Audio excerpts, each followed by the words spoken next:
झूठ बोलो, बार बार झूठ बोलो, जो भी बोल सकते हैं सब झूठ बोलो, सिर्फ और सिर्फ झूठ बोलो, एक ही काम, झूठ बोलो, झूठ बोलो, झूठ बोलो। This program is sponsored by Kacchi Shop, Metro Pillar number B1192, left side Badi Chaudi, opposite Sultan Bazar PS, Hyderabad. अस्सलाम वालेकुम, आदाब। मैं हूं खलील फरहाद। सोशल मीडिया पर पॉलिटिकल लीडरों के जितने भी मीम्स या फनी वीडियोस बनते हैं उनमें कुछ चीज़ें कॉमन है, जैसे ये सारे। अगर हम करें तो करें क्या, बोले तो बोले क्या। एक ही काम, झूठ बोलो, झूठ बोलो, झूठ बोलो, बार बार बोलो, बार बार बोलो, बार बार बोलो। वाह मोदी जी, वाह वाह वाह। हिपोक्रेसी की भी सीमा होती है। हाँ, यही वाला हाइपोक्रेसी की भी सीमा यानी लिमिट होती है, ये वाला। आज बात करेंगे इसी मुद्दे पर, यानी बीजेपी की डबल स्टैंडर्ड की बात करेंगे जो उसने पूरे मुल्क में अपनाई हुई है। बात करेंगे सिटीजनशिप अमेंडमेंट एक्ट यानी CAA और गौ हत्या यानी काउ स्लॉटर पर बीजेपी के डबल स्टैंडर्ड की। मुल्क में गौ हत्या यानी गाय के कत्ल के नाम पर कई मासूम लोगों को पीट पीट कर हलाक किया गया। वहीं अब लोगों में CAA को लेकर डर पैदा किया जा रहा है।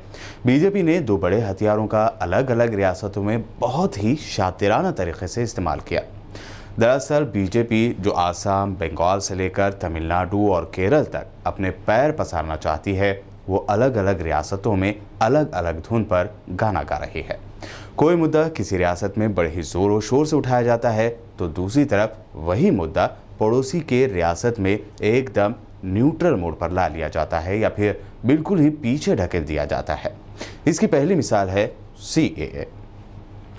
आसाम में जहां NRC लागू करके हजारों लोगों को शहरियत से महरूम कर दिया गया और उन्हें डाल दिया गया डिटेंशन सेंटर में। अब जबकि आसाम में इलेक्शन जारी है, फर्स्ट फेज की वोटिंग भी हो चुकी है, लेकिन मजार है कि बीजेपी ने CAA के मामले को यहां हवा दी हो।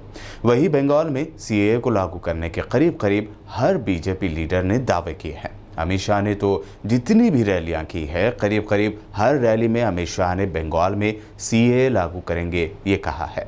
बाहरी लोगों को बंगाल में घुसने नहीं देंगे ये भी कहा है। हालांकि बंगाल के ही लोग उन्हें बाहरी बता रहे हैं। दूसरी तरफ कई बीजेपी लीडर CAA को लेकर मुमकिन एहतजाज के पेश नज़र मुंह नहीं खोल रहे हैं, जैसा कि शाहीन बाग से पहले उनके बहुत मुंह खुले हुए थे। साल 2019 के दिसंबर महीने में बीजेपी को CAA की वजह से आसाम में शदीद मुखालफत का सामना करना पड़ा था। आसाम के CM सोनोवाल के खिलाफ इतना पुरजोर एहतजाज हुआ कि पार्टी ने आसाम में अपना CM कैंडिडेट के नाम का भी ऐलान नहीं किया था। बीजेपी किसी भी तरह का रिस्क नहीं लेना चाहती, इसलिए पार्टी बिना CM चेहरे के ही इलेक्शन में उतर गई। आसाम रियासत की बीजेपी ने पार्टी के कौमी सदर JP नड्डा के उस बयान को भी बहुत ज़्यादा हवा नहीं दी जिसमें वो कह रहे थे कि CAA सेंटर का कानून है और रियासत में भी लागू होगा। लेकिन बंगाल का मैथ कुछ अलग ही है। यहाँ एंटी मुस्लिम सेंटिमेंट और 1 करोड़ मतवा वोटर के रहने की वजह से बीजेपी ने कोरोना वैक्सीन के प्रोग्राम के खत्म होते ही बंगाल में CAA लागू करने का बुलंद बांग दावा किया है। अब बात करते हैं बीजेपी के डबल स्टैंडर्ड की दूसरी मिसाल की। आप सभी जानते हैं कि मुल्क भर में गौ हत्या यानी बीफ के शक में कई बेगुनाह लोग भीड़ के जरिए मौत के घाट उतारे गए। बीजेपी के गौ माता प्रेम की पोल भी गोवा, केरल और तमिलनाडु में खुली है। गोवा के बीजेपी लीडर्स और खुद CM कह चुके हैं कि वह बीफ पर बैन नहीं लगाएंगे। तो वहीं अब साउथ के स्टेट केरल और तमिलनाडु में गौ हत्या बीजेपी के लिए एक ऐसा मसला है जिस पर अब तक बीजेपी कोई फैसला नहीं कर पाई है।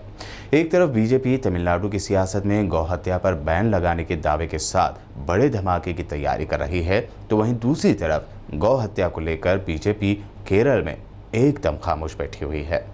तमिलनाडु और केरल दोनों ही रियासतों में 6 अप्रैल के दिन इलेक्शन होने जा रहे हैं। गौ हत्या यानी गौकशी या गाय के कत्ल को लेकर तमिलनाडु में जहां साल 2016 में 234 सीटों पर लड़ने वाली बीजेपी को एक भी सीट नहीं मिली थी, वहीं बीजेपी अब की बार AIADMK के साथ अलायंस करते हुए सिर्फ 20 सीटों पर इलेक्शन लड़ रही है। तमिलनाडु के 2021 असेंबली इलेक्शन के लिए बीजेपी ने रियासत में गौ हत्या पर पाबंदी लगाने का वादा किया है। साथ ही रेस्क्यू किए हुए जानवरों को तमिलनाडु के मंदिरों में चलाई जा रही गौशालाओं में भेजने का भी वादा किया है।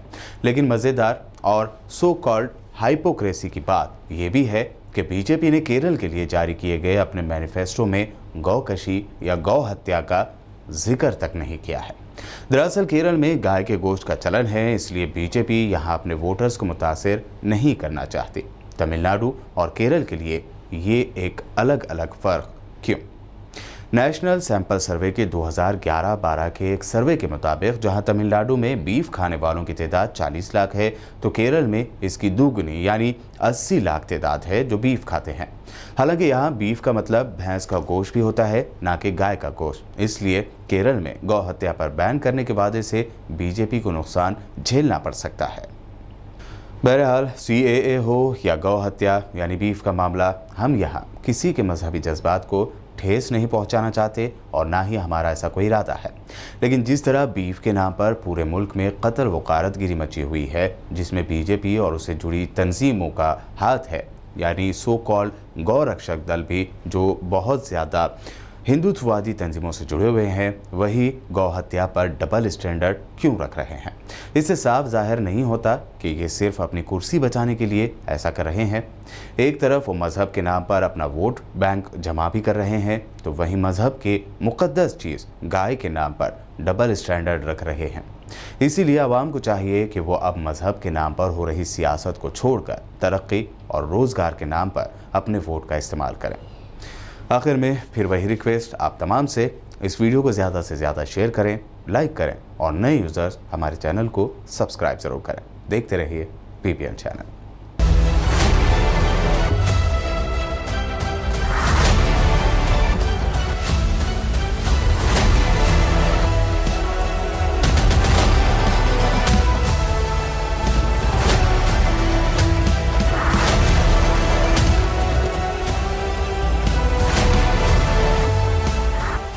लड़कियों और खवातीन की पहली पसंद, bridal wear, party wear and casual wear showroom Kachchi shop. हर तकरीब के लिए नया design, sharara, long frock, gown, Anarkali kurti, crop top, unstitched suits and dress material, Kanjeevaram, Dharmavaram, Banarasi sarees और मैसूर सिल्क। न्यू डिजाइन और यूनिक कलर्स का नया नाम Kachchi shop. Metro pillar number B1192, left side Badi Chowdi, opposite Sultan Bazaar police station, Hyderabad. Contact for more details 86 396 33433।